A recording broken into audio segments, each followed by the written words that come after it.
Hi everyone, today I'm going to be going over an exercise that I love using for bow arm mobility. With this exercise, it teaches students, I was going to say children, but all students, it teaches them how to use their elbow and their wrist without activating the shoulder. And what you're going to need your bow, you're going to need a toilet paper roll, which I don't have one, I have a little coffee cup sleeve from yesterday's coffee. Any of these things will do just fine. And what you're gonna do, you're gonna put the toilet paper roll over the bow. So now the bow is inside the toilet paper roll. Now, I have been working with my students on their bow hold and the bow song, so they should be fairly proficient with their bow hold. If not, just a reminder, it should look like this. If you're a cellist, you're gonna bring that pinky down a little bit. And if you are a cellist, I went over this with some of my cello students.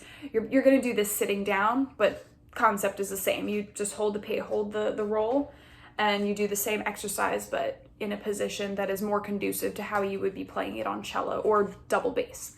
So the way this works, toilet paper roll over the bow. You sit it on your shoulder, or again, if you're a cellist, you're going to sit down like you're about to play the cello, and you're going to place the toilet paper roll where your strings would be. And what you're going to do any rhythms. You can do long notes, you can do short notes, you can do specific rhythms that we've gone over, like pepperoni pizza, which is 4/16 notes followed by 2/8 notes. So it would be pepperoni pizza, pepperoni pizza. Now, I had wild success with this exercise over the last few days. Some of my students, their tendency is to move from their shoulder, and when I put their bow on their shoulder and I put the toilet paper roll right here, they virtually stop moving from their shoulder. I think having that visual because this one, the coffee cup sleeve is not the best tool because it's a little bit wider and a little bit shorter.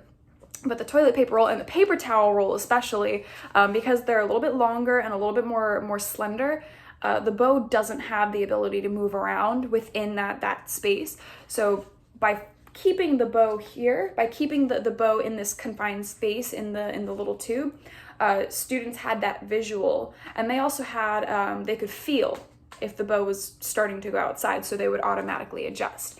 Now, I worked with some students against the wall where the back arm was against the wall, so they couldn't move their arm back. And I also worked with students where they were not against the wall. Both times it was very successful. All of the students were able to do this exercise with a solid bow hold and no shoulder movement. So I highly recommend that students work on this exercise at home. Again, it's very important that the bow hold is strong first. So if the bow hold isn't quite strong, I would work with that first by doing the bow song or doing windshield wipers or any variation of an exercise that we have already done in class.